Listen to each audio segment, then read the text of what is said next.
service. It's critical to public health, to dignity, to economic development. And so we can't get into any situation where we're slowing down in service delivery as we think about climate change. But what's interesting is in so many of the innovations in the sanitation space, we see remarkable co-benefits. Co-benefits in terms of reducing the amount of greenhouse gases that are emitted, and co-benefits in terms of building more resilient systems. I saw a study fairly recently that was in the United States. And it talked about if there was a 3-meter rise in sea level rise, the number of millions of households that would be flooded.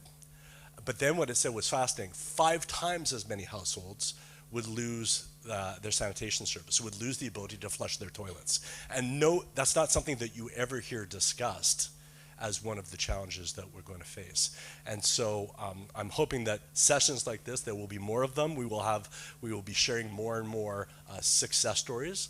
I hope that we share our failure stories as well, because we learn from them as well as we learn from anything. One last comment I'll make on the mitigation side. We're going to focus here on how do you build adaptive services. But it's also clear that sanitation services can be the sources of a great deal of methane, nitrous oxides, and so there are opportunities for co-benefits on the emissions side as well. And I was at COP27 just a few weeks ago. It was remarkable to see, first off, the number of people at that event, 33,000 people, everyone thinking about what could we be doing to accelerate resilience in the face of climate change, accelerate mitigation opportunities.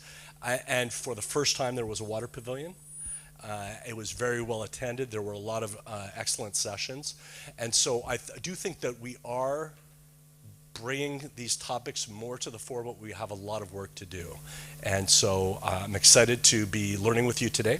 And I'm excited that we have such a full room engaged in this topic, but I think we all have a lot of work in the years ahead of us. So with that, thank you very much.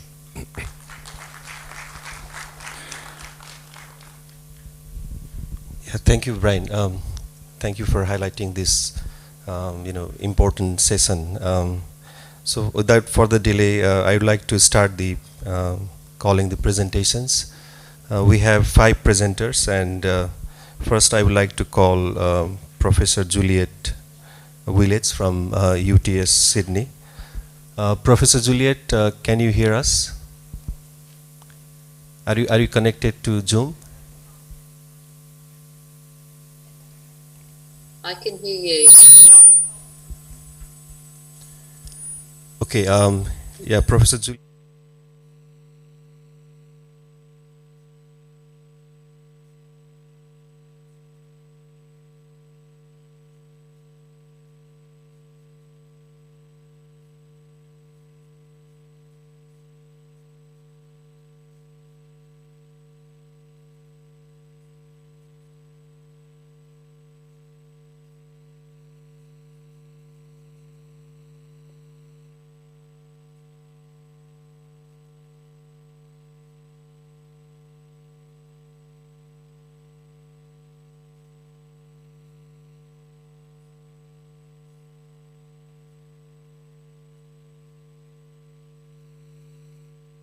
So Juliet, the time is yours. Thank you. Can I confirm you can hear me? Yes. Yes? All right, thank you. And thank you for the opportunity to speak today. And I'm very sorry that I'm not able to be in Bangkok with you all, and I hope that you're enjoying being there face to face. So I'll be speaking today about the transition to climate resilient sanitation services, and particularly what this means for cities, the key challenges that they're facing and key priorities that they need to take to be able to make that transition. So I'll be drawing on 2 recent sources of research. One is the landscape study that Brian just mentioned, which involved a wide range of people globally to look at what's currently being done on climate resilient sanitation and what needs to come next. And the second study I'll be drawing on was conducted in Indonesia, and it looked at climate change impacts on sanitation services and different types of adaptation responses at the city level. So as Brian described, the impact of climate change on urban sanitation is significant. And whether it is that we've got too much water or too little water, there are a whole range of different issues that throws up and that create either issues that we don't have functioning sanitation systems, or that we're no longer protecting public health, or we're leading to environmental risk. So I won't go through the details. You can read them there, and there are many other additional impacts. This is just a few examples. So moving on to the challenges that cities faced. In the landscape study, we heard from a range of different cities and national governments, and here are some of what they said are their top challenges. So in the area of institutions, policy and planning, they said that the biggest challenge is the lack of coordinated policies, be that across climate, disaster, and the area of sanitation. Another challenging issue was not having frameworks to monitor or measure. Are our services resilient or are they not? And how do we judge? And a final third one was also about poor integration of sanitation into broader urban resilience planning. And if we move on to the area of financing, there was a different set of challenges for cities. Sanitation budgets don't usually account for the costs of resilience, and we know that it likely will be higher capital costs and higher operational costs. We also don't have much evidence on what the economic impacts are of not having resilient sanitation, and that reduces our ability to argue for increased investment. And another challenge is not having capacity yet to estimate what these additional costs are. So there's a lot more to do in the area of financing. For infrastructure and services, the biggest challenge, and it's a wide-ranging one, is about not having an understanding of what it would mean to try and deliver climate resilient citywide inclusive sanitation. And I'm hoping in this presentation to give some ideas about that. A second challenge was about not having access to climate data that helps you understand what your baseline situation is and what to expect for the future. And thirdly, not having evidence, guidance or design standards for climate resilient infrastructure and technologies. And in this session today, you'll be hearing both about some innovative technologies and also about how we can think about design standards.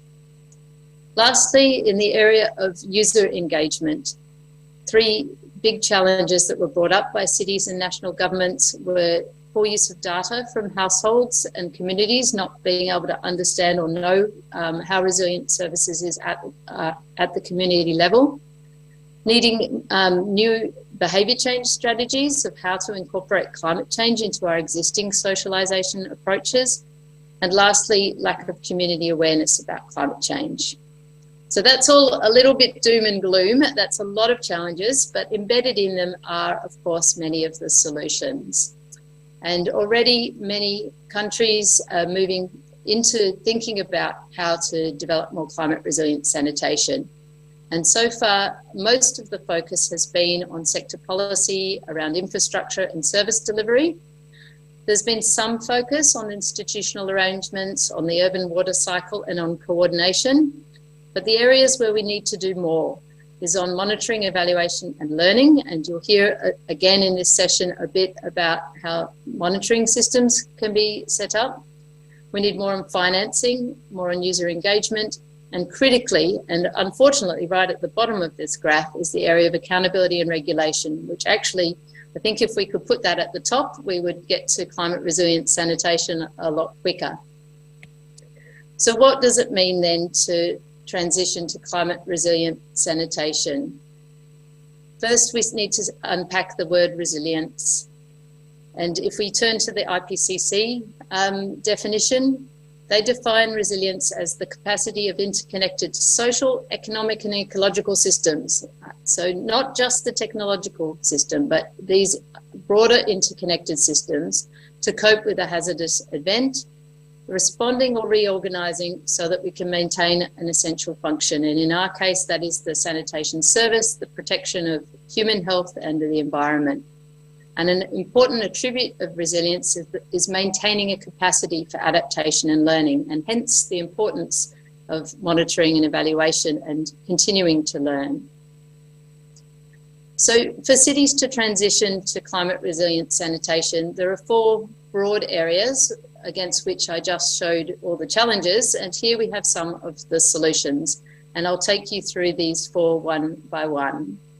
So first of all, in the area of risk and of institutions, policy and planning, from now on, any planning really needs to be risk and vulnerability informed. We need to have an understanding of who's going to be affected by climate change and where the biggest risks are.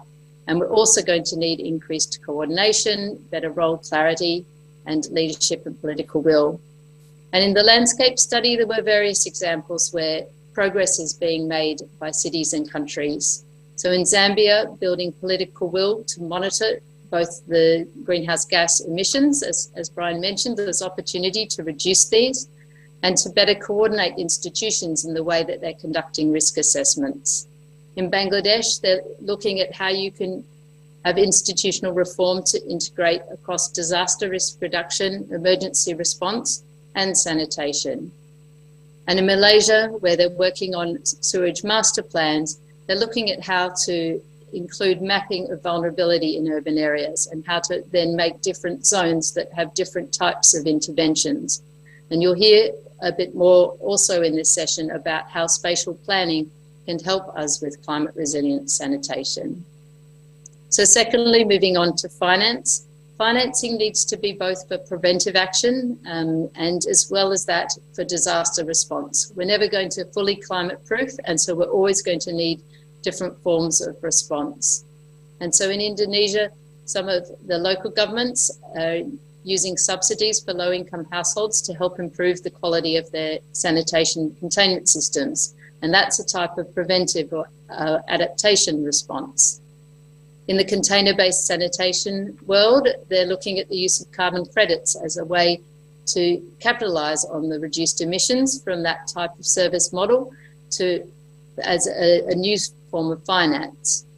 And in Fiji, the Water Authority is factoring in climate risk costs into their financial models and looking at what that will mean for upgrading their infrastructure.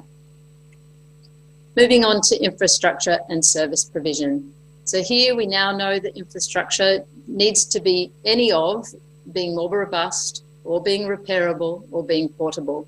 We need ways to make sure it can keep functioning during climate events. But not just the infrastructure itself, it's also about the management. This then needs to become more flexible. We need operators who are trained to deal with extra flows, to deal with not enough flows, and to know how to adjust the treatment systems, for instance, to still function. And so in Bolivia and Peru, they're using GIS tools to predict climate events and adapt urban planning and sanitation infrastructure facilities based on those GIS maps. And in Indonesia, there's been work done to adapt facility design and operation to be more resilient in the face of increased or decreased water, in the face of power outages, in the face of lack of access to be able to do operation and maintenance.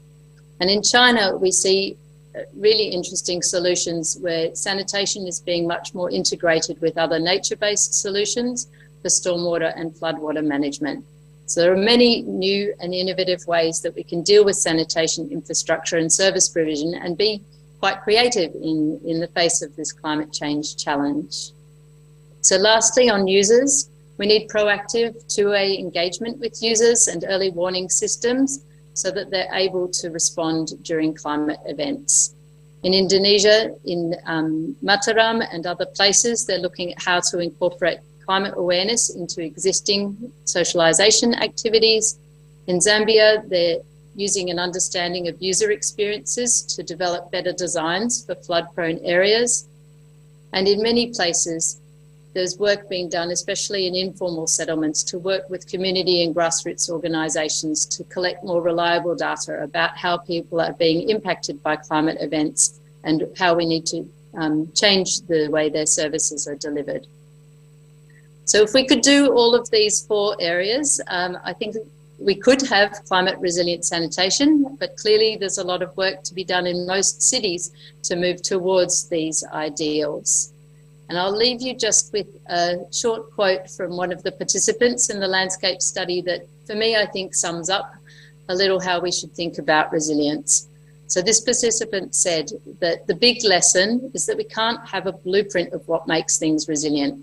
We need people to be critically analysing their situation and tailoring their response to their experiences.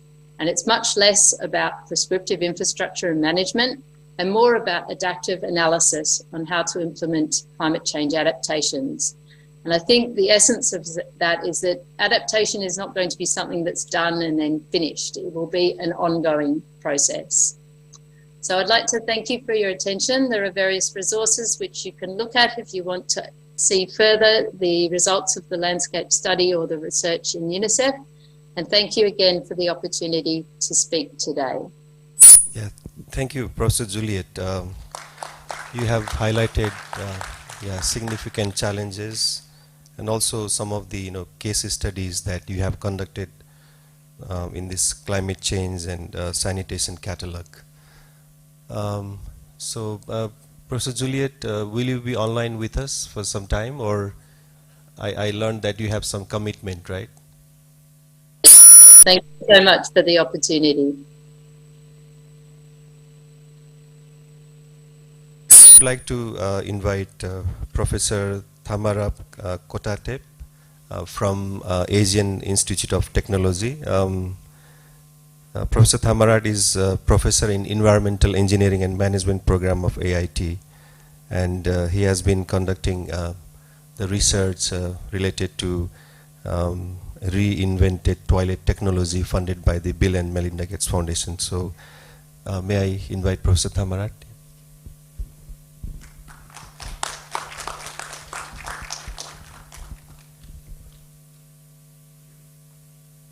Thank you very much, Mr. Chairman, Mr. Co-Director of our new Center of Global Water and Sanitation Center recently. So may I like to start this talk by saying that, well, we have so many technologies, and many technology is very much important into the infrastructure development. So that I like to address a bit that to the history of these transformative sanitation technologies, and so-called in the past reinvented toilet technologies, and how these can be adapted to the climate. And of course, we have heard many of things on the climate change, climate risk, and many other things, that how we can modify, how can we use this kind of technology for the better sanitations. Oops.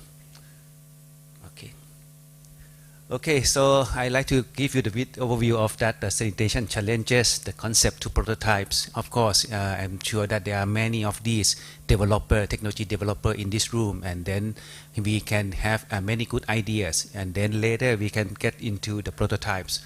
But the prototype to products, this is one of the bottlenecks, that it is not easy at all, that we ensure that our prototype working nicely in the lab, but not able to be in the commercial products. And then we would like to get into the next normal sanitation, including the climate. Then I think you know this very well, 3.6 billion people still having no safely managed sanitations, and many of them that still relies on conventional septic tank or sewer system. But how we can improve that? And of course, sanitation technology is one of the challenge to be. This is the facts. And I think we know very well, especially in developing country, we just have a certain kind of sewer or on-site or sewer system, treatment system, and then we notice very well here that most of these kind of sanitation technologies or the infrastructure provide a lot of that, the greenhouse gas emissions continuously. Then these are having a lot of constraints for sure. Even if, for example, in Thailand, we invest such advanced technologies. I think this is for 100,000 cubic meter a day. We invest more than the 5 billion US dollar for this kind of services, including the sewer system. But functioning is not that so good yet so far, and then we can receive only about that 40% of the wastewater generated in that catchment. sanitation catchment. So I think this is the things that we need to rethink, that whether it is appropriate to our countries or not in the futures. And then come back to that, the reality is that in our developing country, most of the city, towns, and the other communities, we still rely on this, that having people either using the toilets or no toilets, but there's still people having to work on these. And as addressed by the Brian, that these are the key issues, the key areas that the climate can be either by adaptation or even emit lots of the carbon dioxide itself, not just only by the fecal sludge itself, but the transportation, transfer of these sludge to the treatment plant, also having a contribution by the transportations. So that I think it would be thing that we having invest, and then our economic manufacturer industry working on this so much, but I think we are not well progressed so much, starting from these toilets. But now today we're still using the same toilets, right? And then we would like to copy the use of this advanced technology from US, from Europe, from Japan. But developing country, we are not able to afford this kind of OPEX and the capital cost on that. Then the ideas would be that how we can reinvent, and then even if in Thailand we invest so much, many billion US dollar we invest, but still so far as of today, we're still having only about 20%, 27% of the collected wastewater being treated by the wastewater treatment plant. It means that the rest just going to the kind of drainage and then directly discharged into the receiving water. And then in addition to that, most of the pollutions from the sludge from the septic tank or whatever is still no treatment, and only about that 13% of the fecal sludge being treated. We have very nicely, we proudly said that 99% of our household having the toilets, but most of those toilets having no service of the fecal sludge. So this would be another important, that even if we said MDG we can achieve, but SDG 6.2, 6.3, we are far behind the others, which is not very good to say that, but very embarrassed figures here that the UNICEF group here saying to me that, well, if we just stepping into the same pace of development, in the 2030 we can get only about 30% of the people having the access to safely managed sanitation. Compared with the Laos, Myanmar, we are far behind, unfortunately. So I think this is the new things that we need to address more. And then, of course, as a technology developer, we would like to say that, well, we have the big market, 3.6 million market, but how we can introduce a new technology for that? Yes, of course, we can do many things, and this one of the startup that we have done in AIT in 2012, that we find out the way to go, and then with the good support from the guest foundations, then we try to innovate our technologies by using this kind of so-called the hybrid approach. We are not just thinking based on the technologies, but we try to understand the market first. We need also having a kind of a market study, because it is very important that if we introduce such expensive technologies as an engineer, yes, we can do, but who will buy that? Who will sell that? Then these are the things that we try to come up and then propose the development to our technologies. And then we come up with that certain ideas as a prototypes, having the so-called the cyclone toilets, solar septic tank, and sets to fit, that we have to test, and then we have to do the pilot testing, and then many prototypes, and then after prototypes you're also having to do many of the cost reductions. Even itself is not so advanced yet, not so expensive as the others, but we still need to improvement. Then from the prototype to products, it's much more that we need to having lots of that product developments with the industrial design, with the business analysis as well. And hopefully in that time we said, well, we should be able to commercialize our products, but it's not that easy at all. And then I can give you a bit of this, that the solar septic tank, we have proved that in the economic society that it is good, it is nice. But in practice, we have to test, we have to train the people that how to use, how to manage that, and then of course the cost of the system is higher, but how to do that. And then one of the technologies that we successfully transfer to our commercial partner is that the so-called the cyclone cube, but now it's become the cyclone cube or the quantic products that the industry has to produce the other products. A part of our technologies here, they are divided into two, and then they have to sell in the different markets. So this is other things that it is important. And then if we are thinking about of the climate, then the industry or the developers have to rethink that if we need more on that for the climate adaptation, what to do with this. Then I just like to address another one on the next normal. We have said that the new normal for the pandemics. Then the sanitation as well. We should have a next normal to think about that, which I think is not only treatment. It is kind of that sanitation is not just to provide the toilets or the reinvented technologies or the OP system, but we need to think in starting from the supply chains, manufacturing, conducive business environment, and the policy regulation. That it is many things, as Professor Juliet has been mentioning to you, that if we would like to address more the climate resilience technologies, then we have to address a lot of things that the people should uptake the service, the infrastructure as well. Otherwise, it's just kind of that we develop advanced technologies like a toys, but no one use, right? Then the things, the next normal things that apart from these system, we need to think that I borrowed this slide from Brooke from UNICEF, that what would be the next normal, that we have to talk about the acuity impacts, wash impact, and other impacts as well. That because of drought, because of the flood, there are many things that happening and upcoming to that, happening to our sanitation system. It's not just only the toilets. What about the collection system? What about the treatment?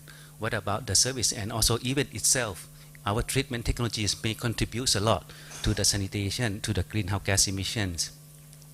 Then this is the things that UNICEF have talked to us, that we need to work on that, the wash facility with the service, sustainable, safe drinking, and many other things.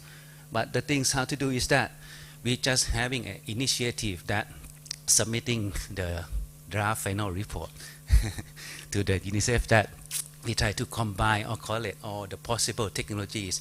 We reach out to the industry, to the manufacturers, and also to the developer, that if they would like to announce that how technologies can account to the climate friendly or climate smart sanitation system, then for example that we can address this here, that what are the technology stage, how can they adapt to different weather conditions. And then we are also thinking about that, well, within itself, how much the contribution to the carbon dioxide emission equivalence. So this is something that at least if you select a certain technologies, we may need to be aware of that. We will compare with the silver or non-silver system. If we use like this, what would be the contribution to the greenhouse gas emissions? That would be the things on the for our technology solar septic tank. Then the fixed sludge management as well. That's one technology. They also said that non-carbon emissions, but we have to prove that. This is what they said. We try to collect that. We not verify their statement, but of course that would be something that we can discuss more to verify or validate that information. But the things that to summarize to you, that from this innovative or the transformative sanitation technologies, we have to have good ideas on the concept behind that, what to do that, and then we need a lot of testing. We need a kind of standard testing as well, especially if we would like to discuss on the stringent regulations, the standards. Then in the past, we just try to comply with our national standards. But when I have to work with these challenged by the gas foundation. They said, yes, you have to treat without any disease-causing microorganisms out of the system, not just only the liquid, but also the sludge. So it's quite a challenge. But even if we build that, then we need a lot of validation, verification in the field to prove that it is working well. Then from the prototypes, also we need to have a kind of professional labs to prove that whether it's work in the real scale or not. In AT, for example, we have a certain technology from the gas foundation's grantees to test in our lab in the real scale. We have to have our research assistant or the students to use the toilets without informing them that this is the advanced toilets, and then prove that in the real condition is it working well or not according to the performance claim. Then the other one is on the product services. It's not just only thinking of that what to do with your treatment, but to prove that whether it's working well or having that in the safe and sanitation product maintenance, how to do with that. That also is the interesting part. So I just like to highlight here that this is the past of the history of the toilet inventions or innovation. But if we would like to talk more on the climate adaptive sanitation, climate friendly sanitation, we have to work many more. And of course, there could be interesting challenges to us, at least for the researcher, academicians, that this is the many new things that we can do many things more. But we have the platforms like our new centers. It would be very welcome, your partnerships, your ideas, and then of course we can work together more. Thank you very much for your kind attendance.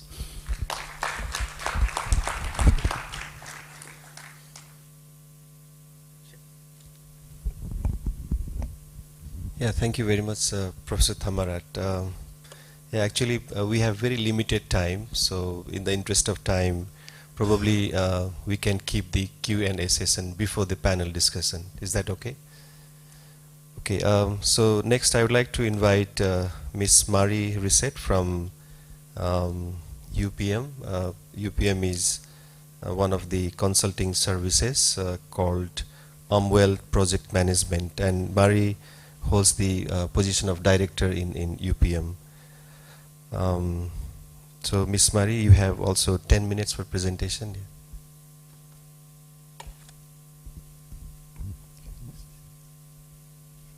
Hello everyone. So just a few words about our company, UPM. UPM have been actually working in the field of climate change mitigation, and as well as the sanitation and the waste management and waste to value.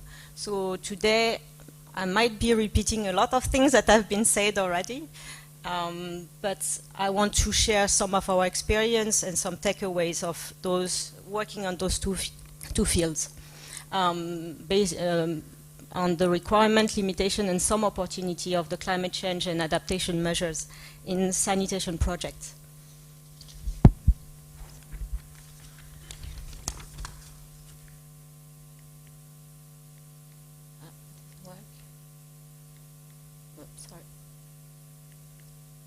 So some of the rationale of the presentation today, and as mentioned earlier, sanitation produce GHG emission. So both the methane and the NO2 from anaerobic waste degradation, and in addition to carbon dioxide for the energy use in transportation and treatment of the waste.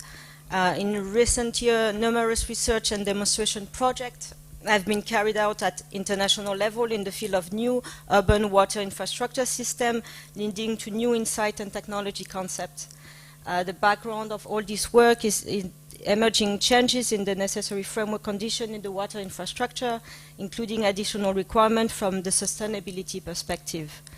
While research is underway to improve centralized wastewater treatment, climate impact, and sustainability, similar research on essential non-sewer sanitation system is still limited.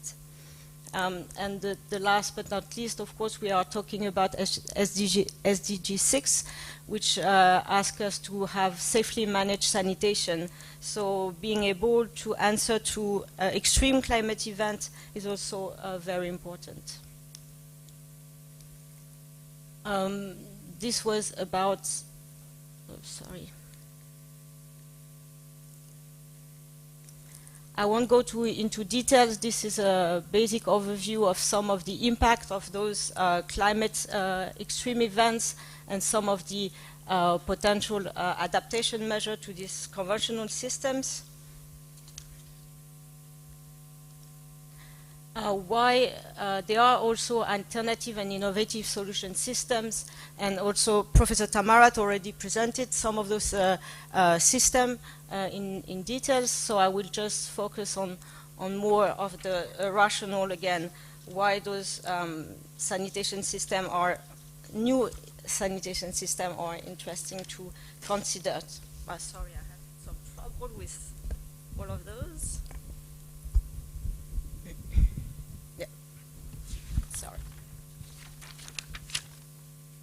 So again, urban water management are facing new challenge and new requirements in boundary condition, and arising for sustainability aspect. So those aspects, of course, include the demographic changes in pipeline-bound infrastructure, changes in precipitation patterns due to climate change, and demand for improving resource efficiency. There are new and reinvented approaches, some of which have been developed and implemented. As pilot and demonstration project, they can play a central role in solving those tasks.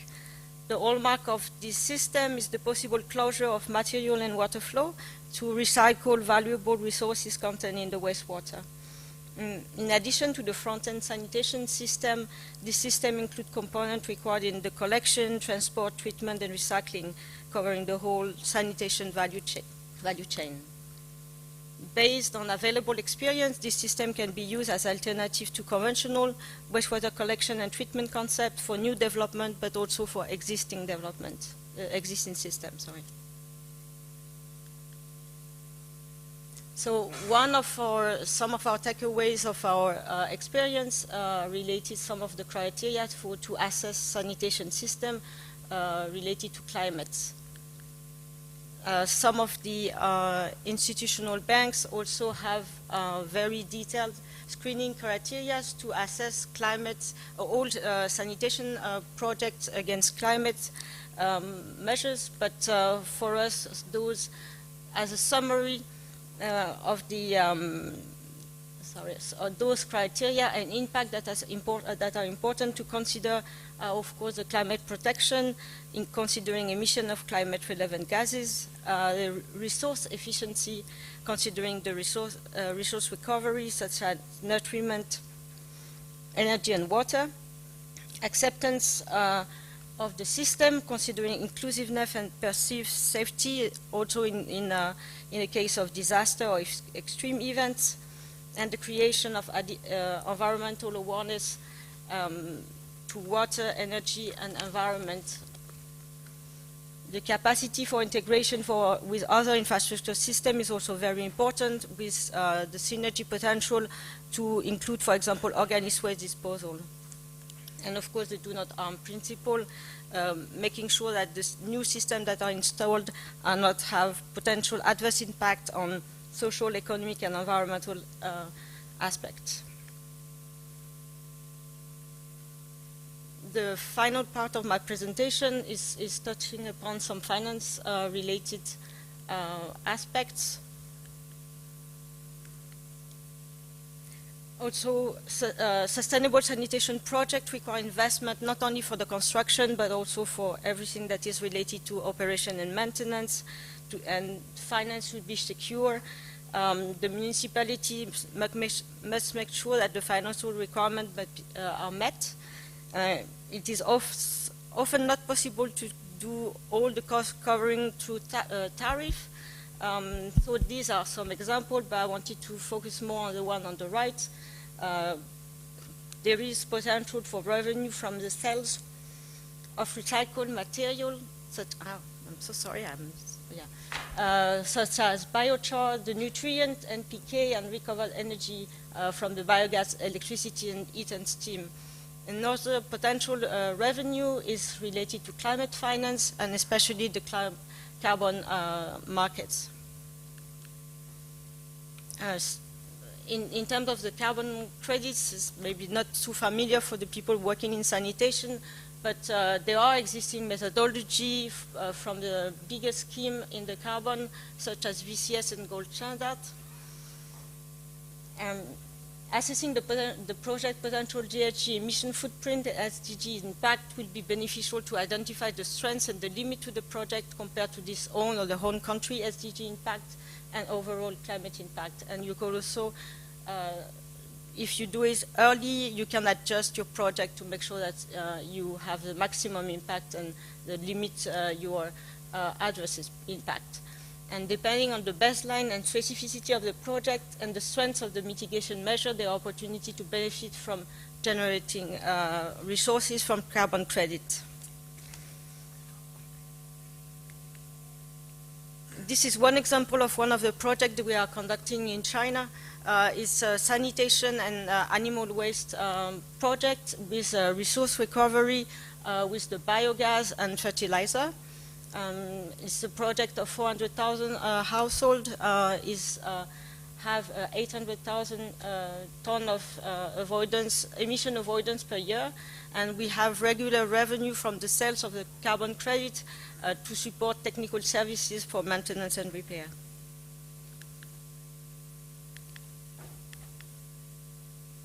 So as a summary of my presentation, there are changes in essential boundary conditions for water management, and we need to adapt an existing and new sanitation system. This adaptive requirement will vary significantly on regional and local level, and the higher the system flexibility, the easier it will be to meet these requirements. There is a need, of course it won't be easy, but there is a need of close cooperation among authorities responsible for water and waste management, as well as climate impact. A combination of adaptation of current practices and introduction of new technology solutions are required to build the most resilient and climate-friendly sanitation system. And again, holistic approach to climate resilient sanitation solution, combining climate mitigation and adaptation measures, might also offer opportunity to provide additional revenue stream to support operation and maintenance. Thank you.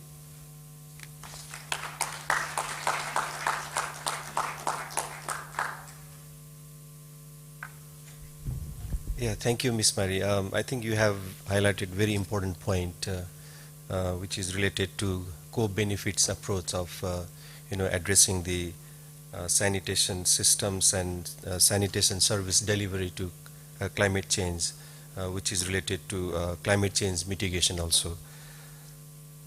So next, I would like to invite Mr. Chris Chan Sin Yuan, I hope I'm pronouncing your name correctly, from TUB Sud PSB Singapore, to talk about standardization of the sanitation technology. Chris, you have about 10 minutes.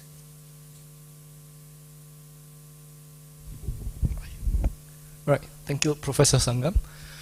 Yeah, so thank you, AIT and the foundation as well for inviting us.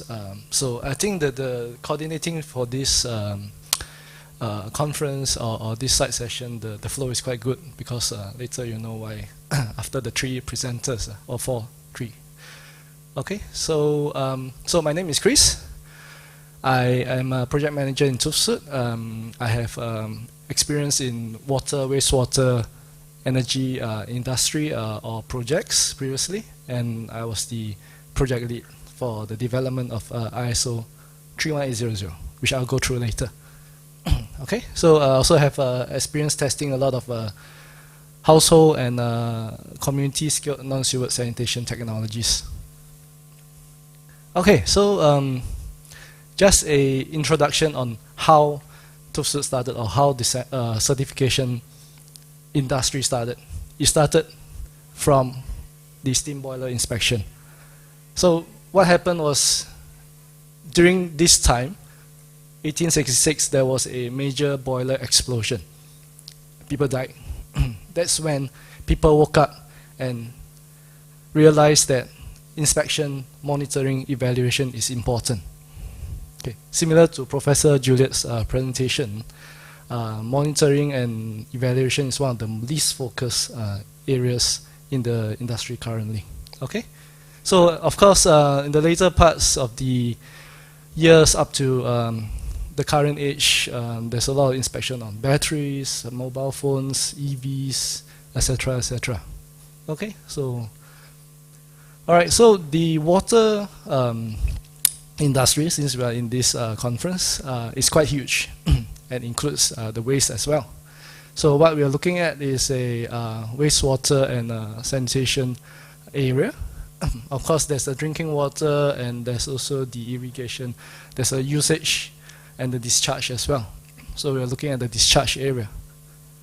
All right. So for this map, it's from ISO. They've more or less covered a lot of the different aspects on areas in the water cycle. Okay. So what we'll be talking about is the drinking water contamination with feces and at risk of contracting diseases for the people. So there'll be two standards that we'll be talking about, which I'll go through later.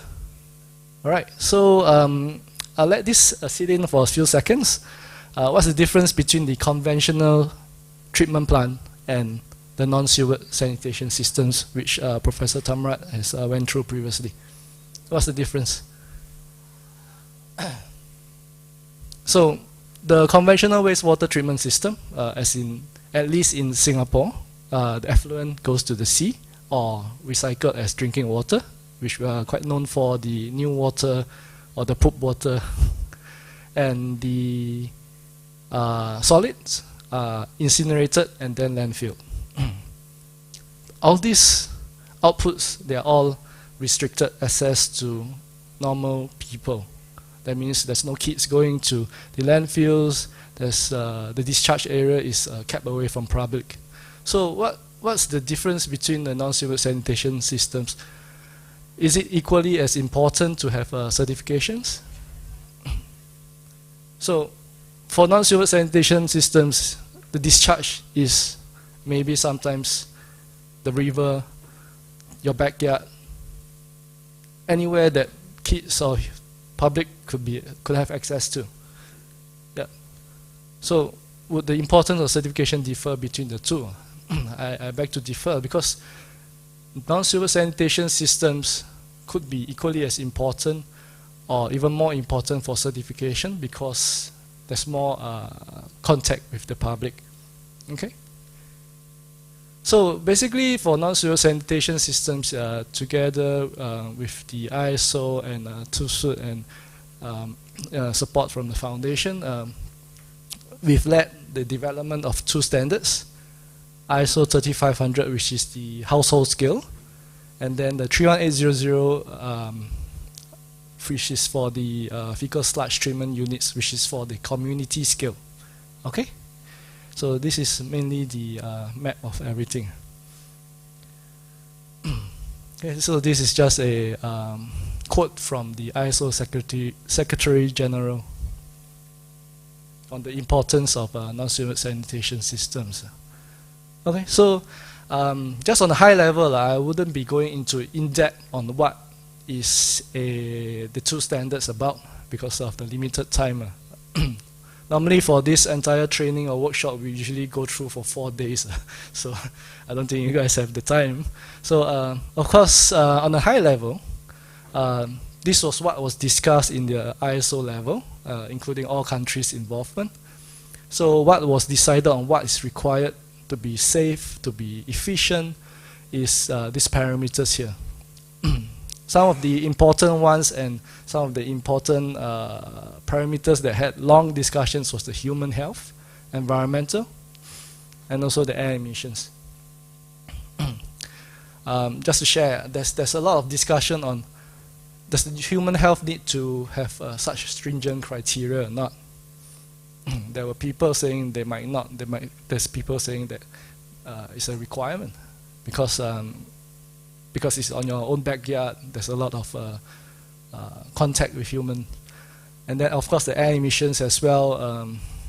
Such a small system, do you need to really monitor the air emissions? But I think the end goal, including for the foundation, is to have this mass produced and sent throughout the whole. Okay, so on the scale of many units, hopefully in the next 10 years, air emissions would significantly contribute to climate change. Okay. So what's the difference between the community scale unit?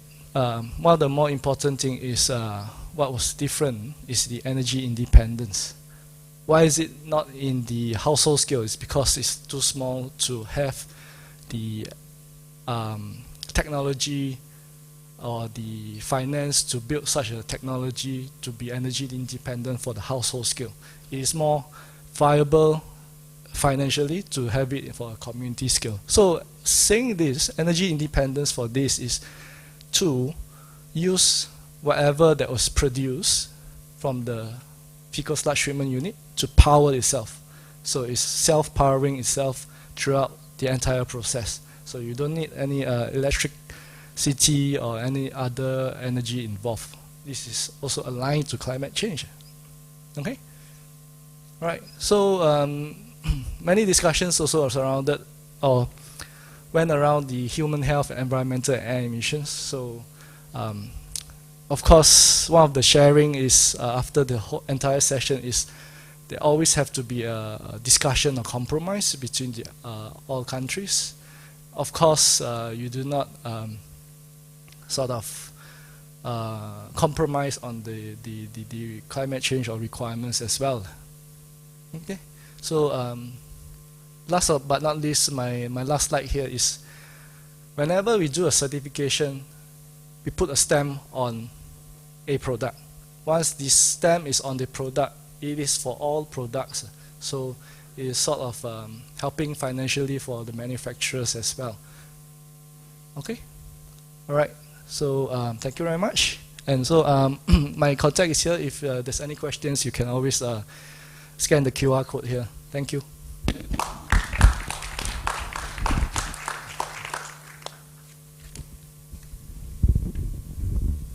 Yeah, thank you, Chris. I think there are many questions, so probably we can keep those questions before the panel discussion.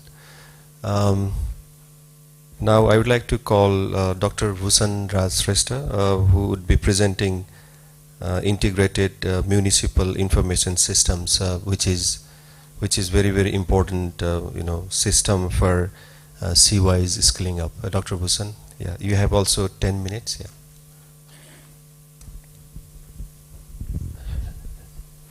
Thank you, Professor Sangam.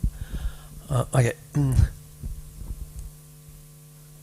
So I'm going to talk on this IMIS and application in climate resilience. So, so we all know that we have already realized that CYs is the very good approach for implementing this sanitation system. But when we look at the data set that what we require for the CYs, it's a huge data set that we require. It's about 125 plus indicators are there. So it's very, very difficult, I mean, to get all those data sets for the city from the conventional approaches. So we must need to have some very good ecosystem, data ecosystem. So realizing that, we came up with the integrated municipal information system.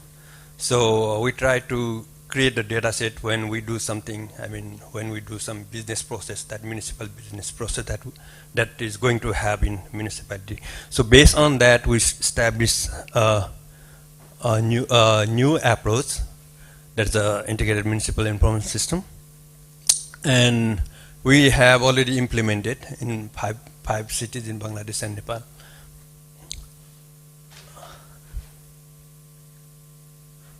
So I'm going to discuss on 2 points. One is a brief introduction to IMS, and another one, how IMS facilitated in robust defying climate change adaptation strategies.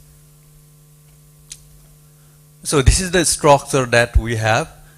So IMS, we brought this for the systematic change to address the data and information limitation to CUIs. And the IMS is an information system developed to catalyze CUI's approach and achieve SDG 6.2 outcomes.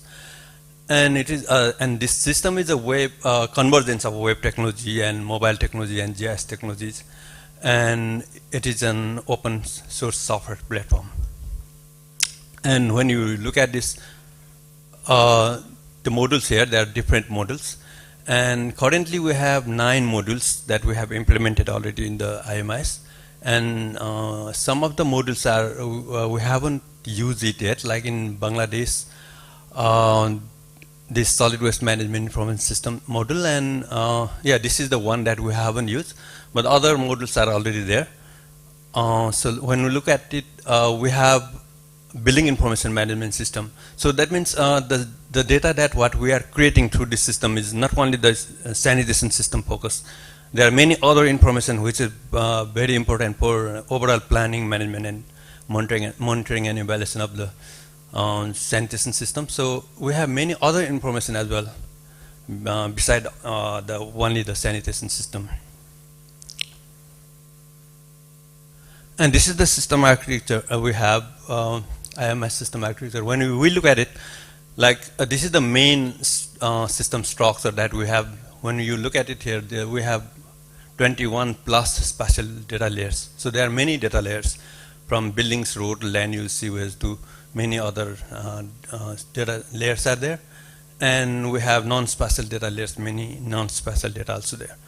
And so these are the core applications we have. So we have different application model within the IMS, and there could be many value-added applications. So I mean, these applications are beside all the sanitation applications. We have many other applications, and then we also have the field mobile applications for field work.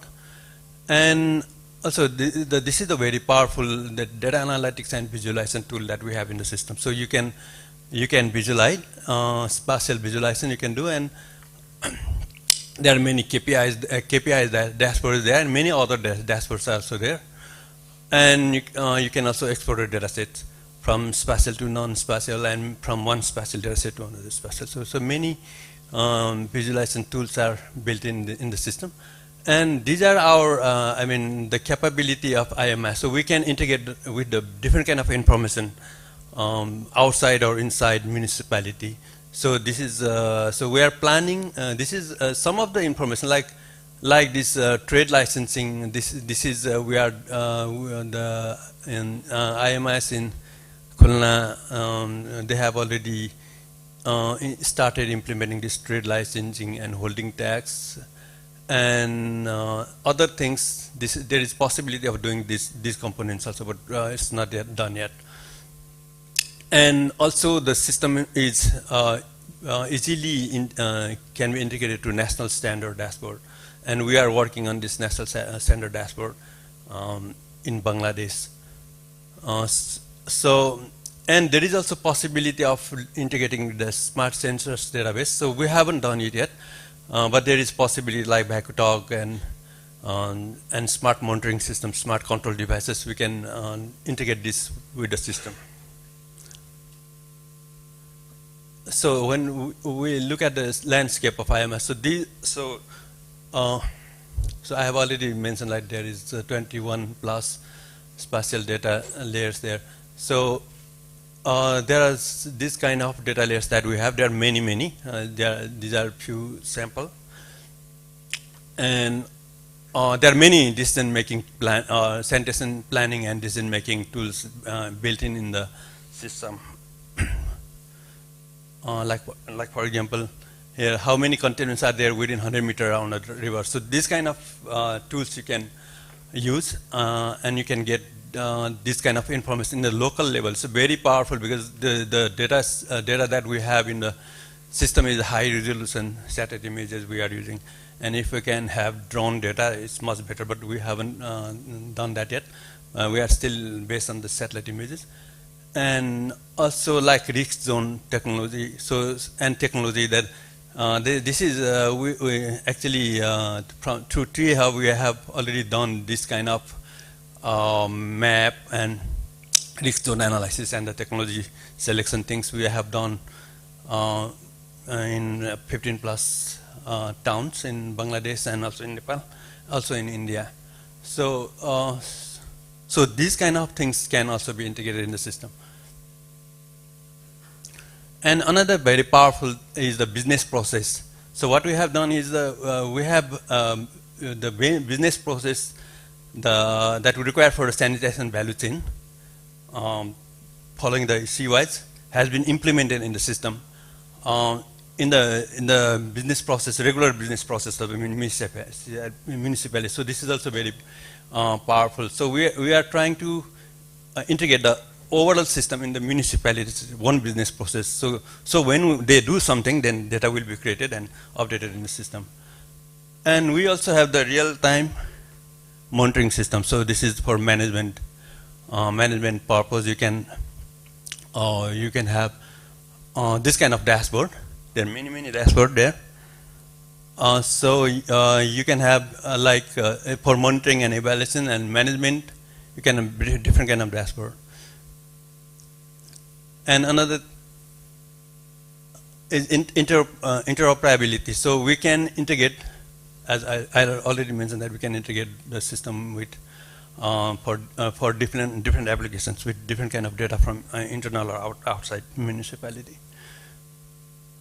So now I'm just going to give some examples like what we have done, how this IMS can support in climate resilience strategy for sanitation. So these are the three areas where we can, the IMS can support. Since we have the data framework that we have in the IMS, we have considered all these kind of, the data that we have there is the powerful for like it can do the vulnerability, and resilience assessment and prepare resilience profile and identify priority risk areas for intervention. So the data that what we have there in is good enough to doing all these things, and also it can also help in developing action plans and integrate resilience into investment planning process and monitoring and evaluation of resilience progress. So some of the climate related shocks that these are few examples, and this is the area where which we have already done, like that I mentioned in few towns, 15 towns in Bangladesh and in Nepal and India. Also few examples of that. So these are the maps that we prepared during the planning phase. So this is the this is the we did this for the CYS planning. Like you can see, like okay, the settlements prone to waterlogging. So there are 3,000 plus, and settlements with the proximity of water bodies and economic vulnerability. So such kind of maps that we can create, because when we start doing planning, we collect the data, whatever they have in the municipality, and we succeed to collect this kind of data, existing data from the municipalities, and based on those data, we have this kind of information. So you can see, like, what waterlogged areas and total number of slums and low-income community total. So these are the information we can create, and we can create the profile with the data framework that we have there. And currently, we need to do offline. I mean, we cannot do all these things through the IMS, but we are still working on that. Probably in a few years, we may be able to come up with this. I mean, the built-in tool within the systems can create this kind of things. But currently, what we are doing is we are using all the data sets and creating such kind of things offline using the GIS. So in future, let's hope we can come up with some tools in future. which can create this kind of data automatically. And okay, these are some few examples that we did for this one town in Sherpur in Bangladesh through THub. Our colleagues are here. If you want to discuss more on these, how we did it, so Suraj is there, so he can explain more if you want to discuss with him later. So these are the, like you can get the investment plan like this through all these data set that what we have. So you can see like what kind of risks is there and what is the technology. So these are the things that we developed through in the TA Hub, and we are able to come up with this, and this is for AIB project. And what we do is, if we start from the implementing this technology from the beginning, I mean from the planning process, what we do is the things that what we have done and what the recommendation we have made will be integrated in the system, in the IMS system. So in future, this will be used as a monitoring, tracking and monitoring in future. So like when we plan, we say this many has to be intervened and this technology has to implement, and this is the cost and the phases, yeah. So those things can be integrated in the system in IMS. So after implementation of the project, we can monitor, and there will be a dashboard like this. So you can use this dashboard to monitor what is going on, what is going on now, and like this is just the dummy data that we have. Like these are the risks, and these are the containments, the number of containments that we have in that risk area, and what are the interventions required. And within that, in the risk area, there are 1,250 containments, and 375 required some intervention, and how many is transformed, and how many is pending transform, and budget, how much budget is spent, and how much budget is required to transform other remaining, and what is the population get benefited, and what kind of technology have been transformed. So these are the things that we can do with the dashboard. So that's all from my side. I think if there's anything more you want to know, then you can contact me in future. Thank you very much.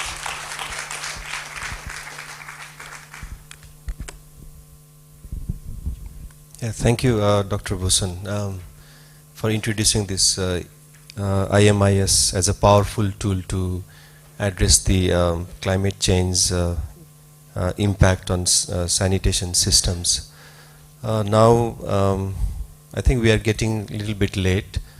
Our next session is the panel session, so I would like to, go to this panel discussion session directly. We have distinguished panelist from World Bank, Dr. Sally Macmillan. We have Miss Brooke Yamakoshi from UNICEF, and also Miss Yuka Terada from AIIB, but she is joining online. And this panel discussion will be moderated by Dr. Malini Reddy, who is the Director of the WASP program in South Asia from Athena Economics. So, Dr. Malini, please, you can come on the stage. Also, probably you can briefly introduce the distinguished panelist also. Thank you.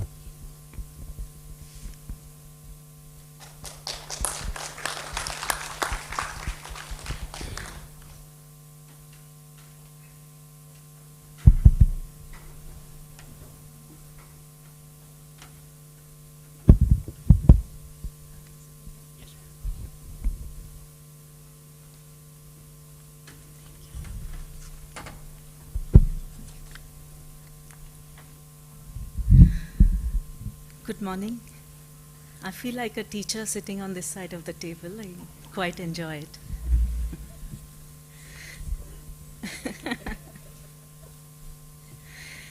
So, thank you for joining this session. It's been wonderful for me.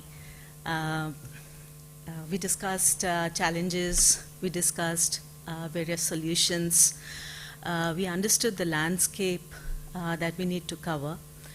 I think a natural progression of the session now would be to talk about how we start implementing these measures, and the panelists that we have as individuals and as organizations represent deep commitment and in supporting national and subnational governments in implementing sanitation programs. And it would be wonderful to listen to them, learn from their experiences. We have several representatives here in the room. We have mayors, we have city commissioners who would be very keen to know how they would go about implementing this, given the capacity challenges, given the bandwidth challenges that they have, and that would be the objective of this session. So let's begin this panel. Let me ask, it's an open question to all the three. It would be interesting to understand how the organizations that you represent, how are they integrating climate change into the sanitation programming? Because it's the way you integrated the frameworks that they use, the planning frameworks that you bring in, would influence the cities and the national governments and the state governments to induct those. It would advise them, and therefore it becomes critical to understand as to how you are integrating these planning frameworks to integrate climate change into sanitation programming.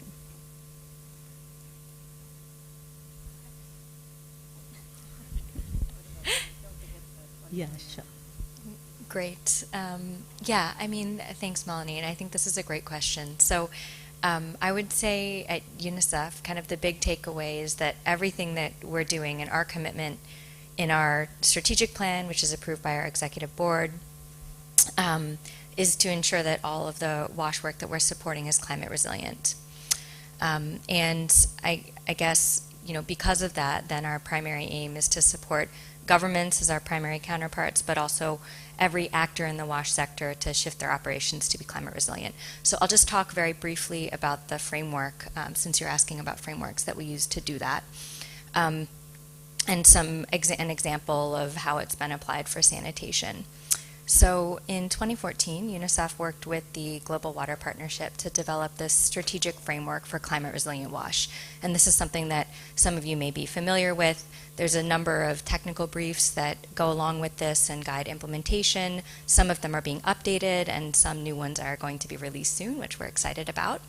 And this framework really has 4 different components or areas of work. So the first is about assessing risks and doing a climate risk assessment. The second is about identifying and appraising options to address those risks. The third is about implementing, and then the fourth is about monitoring and moving forward. So of course, starting with the first component about assessing risks, you know, I think one of the things that stood out to me from what Juliet was mentioning about this landscape study that they did was about the challenges both with data availability and also with the use of data, and particularly at the local level. So one of the things that we're doing across the region, and I can speak, you know, for the East Asia and Pacific region, but also beyond that, is convening stakeholders, making use of the best available climate data and sector data to assess those risks. And then moving into the second area, which is about identifying and appraising options to address those risks. This is where, we're supporting different stakeholders in the sector to look at what infrastructure options, service models, as I think Dr. Tamrat mentioned, and also what, technologies, climate resilient technologies will help to not only increase adaptation, but also bring mitigation benefits. And then, of course, I guess maybe just one quick example, I know we're a little bit short on time, is what Juliet mentioned about this work that we've done together with UTS in Indonesia, which is the climate risk assessment of sanitation in 4 cities in Indonesia. And this combined those first two steps of this climate resilient WASH framework, which was both assessing risks as well as identifying and shortlisting options that were both institutional, and technology focused, infrastructure focused, information focused, capacity development focused, that would help to address those risks. So I'll just stop there. But yeah, thanks. Passing over to Shelley. Thanks. Shelley, when you're responding, can I also ask you to extend that point? In addition to the frameworks, can you also speak a little bit about what you think you or the other partners could do to build the capacities of the national, subnational city governments to actually implement these frameworks as well? Okay, hi everybody. I'm Shelley from the World Bank, and I'm based in our office here in Thailand, the Bangkok office. So you're probably all very well aware that the World Bank has really committed quite a significant part of our operations, our portfolio, to climate change. I think it's somewhere around no less than 25 billion of what we do in investment lending will be addressing climate change. And so far we've been exceeding those commitments, which is good. I think one of the first things that we have tried to do in terms of helping the clients with tackling this, what we call a wicked problem, is to have a new diagnostic instrument that we work through with them. And it's called our Country Climate and Development Report. We launched quite a number of these during the last COP. And basically, through that diagnostic, it really helps the countries to understand, where their pain points are with respect to addressing climate change. So that's one thing that we've been doing, right? And it's done in a very participatory and iterative manner. So the clients sort of come along as this diagnostic is undertaken. Specifically then, to speak to sanitation, we've done a number of things, I would say, internally ourselves to help make our projects more responsive to climate change, both on the mitigation side and on the adaptation. And we're also, again, hand-holding with our clients as we actually design them and, of course, implement them. So just to give you some examples, now what we basically do is that for any of our wastewater treatment focused operations, we calculate upfront, we try to estimate what the GHG emissions will be from those investments, right? And again, we do that in collaboration with the clients so they themselves can see what these wastewater treatment plants, using the conventional aerobic technologies and so on, will be emitting. And then by doing that, they themselves are like, oh wow, okay, this is not good. And then we can take them through the other options as to how, we can address that. And we're really trying to ensure that we have methane capture and other GHG emissions to the extent possible, and in our more sophisticated clients, those that can shift to anaerobic types of treatment and so on. That's one example. The other thing that we do is, of course, when you're talking about adaptation, and particularly for off-site sanitation, I mean, it's not just the off-site sanitation facilities that will be impacted by climate change, right? It's that entire community. It's all of the infrastructure there. So we're really working much more closely with not just the water teams, but with our urban colleagues, with our rural development colleagues, with everyone, so that it's all of the infrastructure, it's all of that community's livelihood and so on that could be protected collectively. That brings the cost down significantly in terms of the type of investment that you would need to make in those circumstances, and it also then produces, it's much more impactful. So those are some of the things that we're trying to do in a tangible way to make things a bit more climate resilient. Thank you. Yuki, hi. Are you able to hear us well?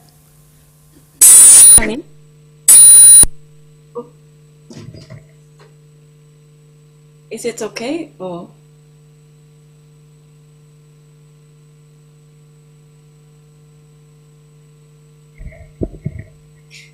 Sorry, now I can't hear. My apology.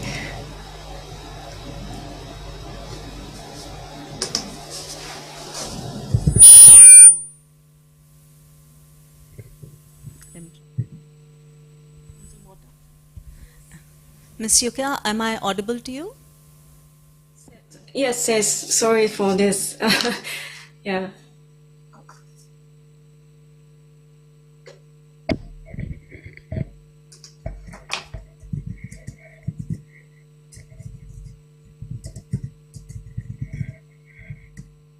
Okay, let me just.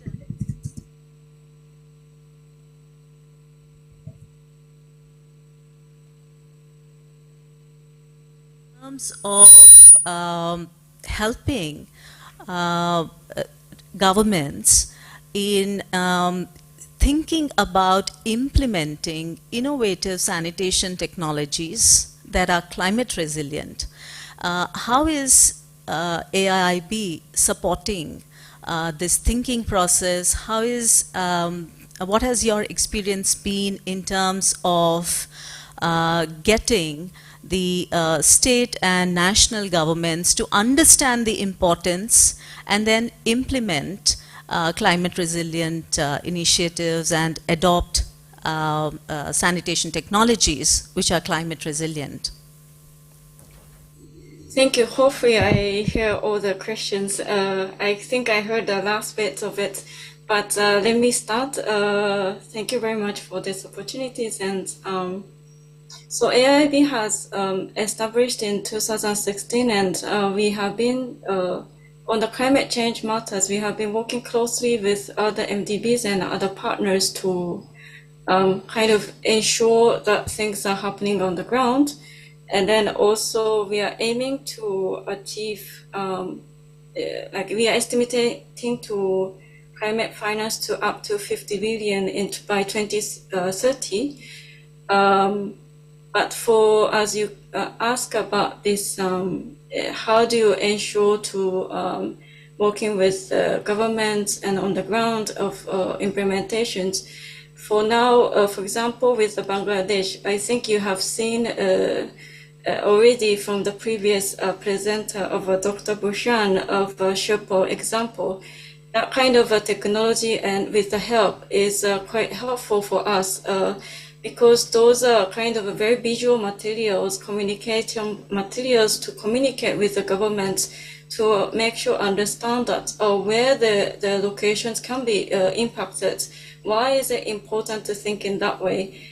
Those kind of innovative technology, we are trying to utilize it to communicate with the various government from the different levels of government, from the local to nationals.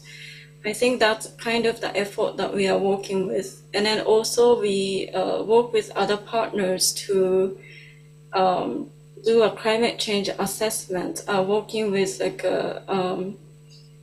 to ensure that the local needs has been reflected into the project. Because as the the Tamara, the Professor Tamara has said, that where do you invest? Is it is it very? We need to think. Like what we are financing can be climate resilience, but in a meantime, like how do we how do we communicate with the government? And then in that sense, we utilize kind of the one is the partnership, and then the two is some of the technology, like the one that it has been showing, and then also the close communication with the different levels. So that's all I can say for now. Thank you. Question, Ms. Yuka. How do you think, or what's your advice to cities and state governments? How should they reframe their procurement processes to make sure that the sanitation technologies that they are procuring are climate resilient? What would be the key elements they need to include in their procurement processes? I believe, in my opinion, is that when you think of a sanitation, it's not only a sanitation. I think many people has been saying that it includes, when you think of a sanitation treatment center, where do you locate? How do you connect to? Where is the accessibilities? It's all integrating into it. And then right now, I think it has been mentioned that it's a sectoral approach. So then when it's a procurement, I think it needs to be a little bit widened up and then integrating in a way that it needs to involve in different sectors to see if it's really making sense in the bigger pictures as a citywide approach. So I think that is quite important. Otherwise, I think it's like there will be a procurement. Maybe it's procured in the very right way, an efficient way, but then maybe it's not being utilized because of the access load has not been procured, or this collecting mechanism has not been fixed in that local area. So then I think it's a balancing of or prioritizing and then the phasing when we think of this project is quite important. Thank you. Shelley, can I ask you, when we discuss this with cities, the first question that they ask us is, okay, how much would it cost? And who's going to help us in implementing these initiatives? So I think the second part, there are several partners. We heard so many members here coming up with solutions.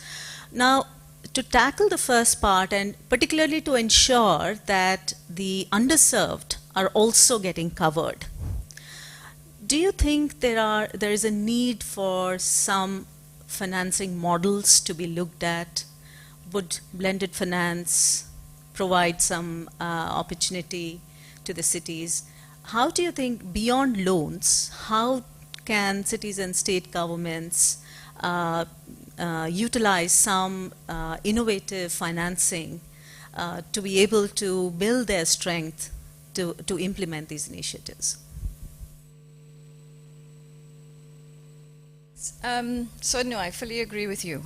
The challenges are enormous, and I think we all recognize still that financing for the overall water sector tends to be quite low, right, in terms of government budgets. If you compare with energy and transport, water still is not as high up on the agenda in terms of prioritization for limited public funds.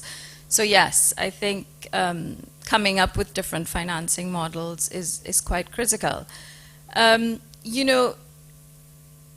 think it's difficult. It's not always easy, and particularly when you are talking about reaching the populations that remain vulnerable, that are unserved. Because oftentimes, yes, utilities in principle want to extend their service provision to those populations, but then it comes at quite a cost, right? They have to subsidize that, because otherwise it could even bring down their balance sheets and maybe in certain cases even put them into the red. So how do you bridge those gaps? I think we heard quite a lot of very good solutions today from the presentations. And it's important for the costs of those to continue to come down, to make them affordable. The bank actually just last year is I would say it's piloting a pilot. We have a new program that's called the Water Technology Access Partnership. And through that, we are hoping to take some of these new innovations and give the governments and the clients the space to experiment with them, with a view that if they work, right, and the clients are more receptive to taking them on, we can help with that going to scale. And naturally, we see that by going to scale tends to bring costs down.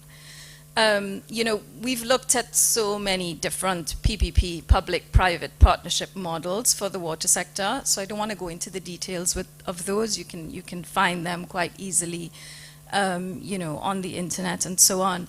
But I do think there is more work to be done in that space, particularly enabling domestic private sector. I think that also would significantly bring down the costs, right? And there is definitely no one size all. I think financing models, it's probably really critical for them to be fit for purpose, right? So you have to look at that particular sanitation scheme and then work through with the clients which options might be best suited for the public part of it and for the private part. But the reality is that, you know, it comes at a cost, right? And our populations, we have to continue to sensitize them that, yeah, when you flush your toilet or so on, it doesn't just magically disappear. There is still quite a lot that needs to happen for it to be safely disposed and then discharged into the environment, and there's a cost associated with that. But I think still there's a lot of work to be done there, but once populations understand that, there is quite a bit of space in the willingness to pay once they know what they're paying for and they get a good service. You can't charge them and there's no service. So those are some of the things that I think we need to do a bit more work on. Thank you. Yeah, no. I have another question for Brooke. You could hand over the mic to me. So Brooke, just extending this point a little more. I come from India, and every time a city floods, citizens are expected to help themselves many a time. So we hail the spirit. So we'll say, oh, Mumbai spirit, Chennai spirit, people are going in boats and helping themselves. Now, I want to understand from this point, extending what Brooke said, how can we build, and this was a point that Juliet also mentioned, how can we build the capacities of communities to be able to foresee and be prepared? Would you, as UNICEF, given the extensive GESI framework that you implement in all your projects and so well, would you have any advice as to how GWSC and the Gates Foundation can look at this citizen-facing component to address this challenge? Yeah, sure. I mean, I think that this is the absolute critical piece, and something that was definitely low down on the number of organizations that Juliet shared were working on this sort of community engagement.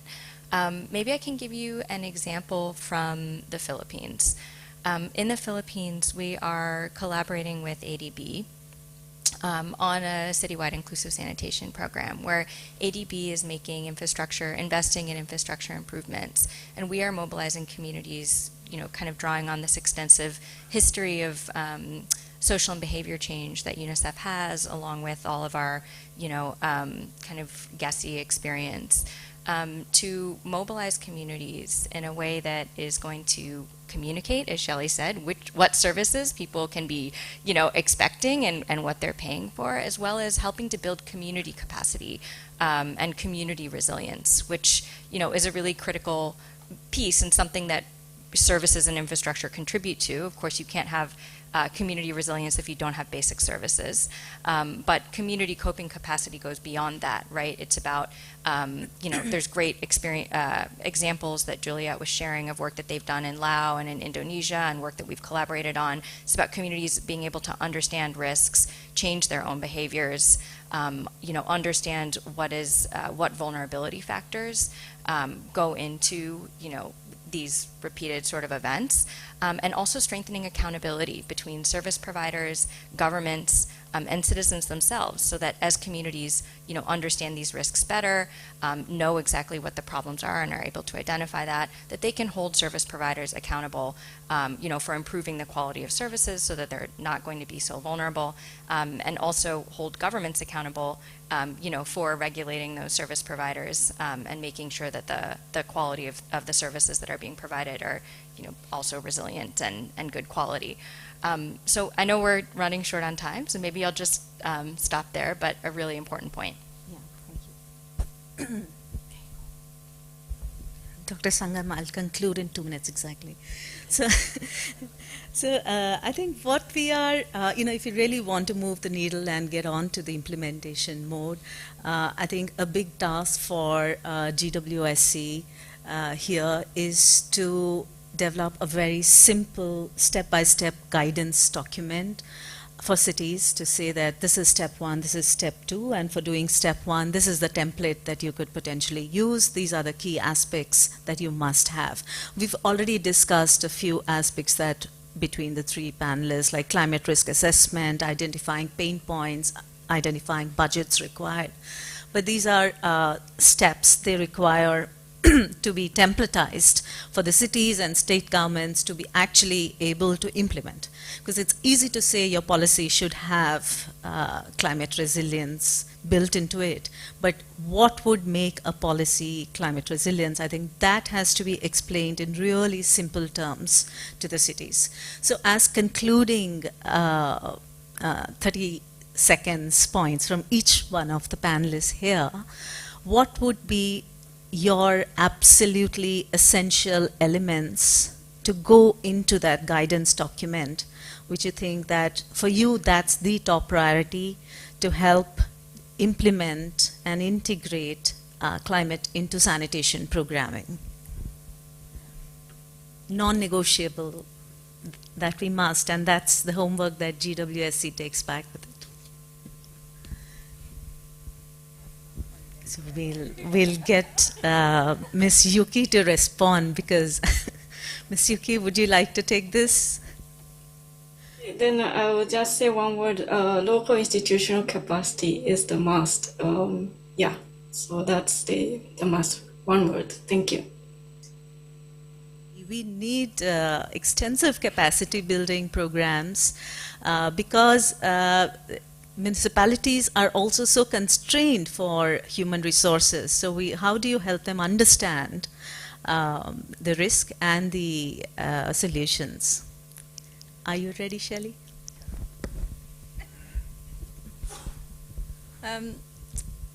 So I think you all probably already have a lot of good elements, right? I mean, the World Bank has made very good use of the small hub that started in Bangladesh. And we really look forward to the opportunity to make as much use of possible and partner with the GWSC that's being set up here. I think it's an excellent facility, and I think, we can probably find lots of very good ways to partner. In terms of this template that you're thinking about, for me, just bear in mind that it needs to be fit for purpose, okay? So find a way to build into it some flexibility or some options, because all cities don't look the same, and that's going to be important. And then focus on, your unserved or your peri-urban areas, which have a totally different problem maybe than a CBD. I think that sort of flexibility would be really important to build into it, because in our operations, we are going to be talking to all of these different service providers, and we would need to have the solutions tailored for that purpose. Thank you.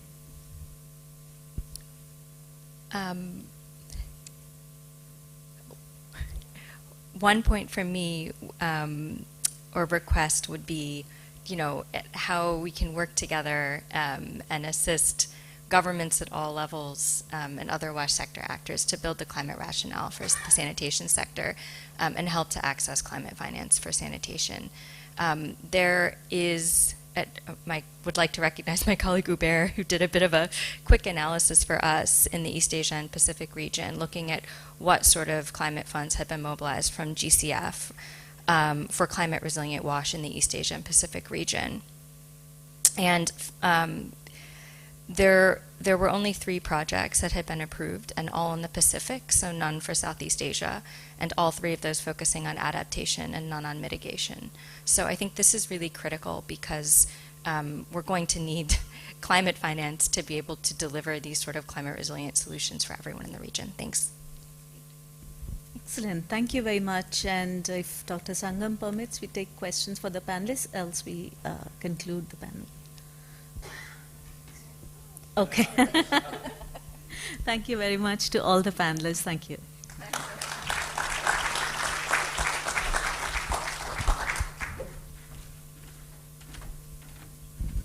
Yeah, thank you, Dr. Malini and Brooke, Dr. Sally and Ms. Yuka.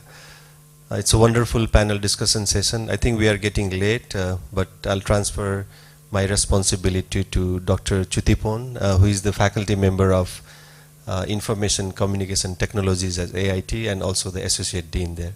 So brief vote of thanks to all the participants, presenters and panelists. Thank you. Good afternoon, and I'll be very brief. So first of all, on behalf of AIT and also the organizers of the event, the site event, I would like to first express my appreciation to the distinguished speakers, the panelists, and also the moderator for the valuable contributions to this event, both also for their on-site and also the online speakers and so on. So although the meeting was pretty concise within around 90 minutes or more, it has been very effective, it has been very interesting, it has been very fruitful, and it has brought to us to learn a lot about these issues, important issues, right? And throughout the event, we have listened to various talks and the discussion, and I believe that it has allowed us to learn a lot, and it has enabled us to look into the future of this important topic.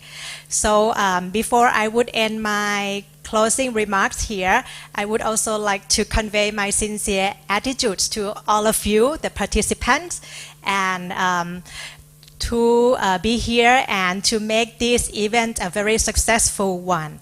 And I hope that we will see each other again in the future very soon. And my special thanks are also reserved to the chair, the organizers, and also everyone who make this event running very smoothly and effective to everyone. Thank you.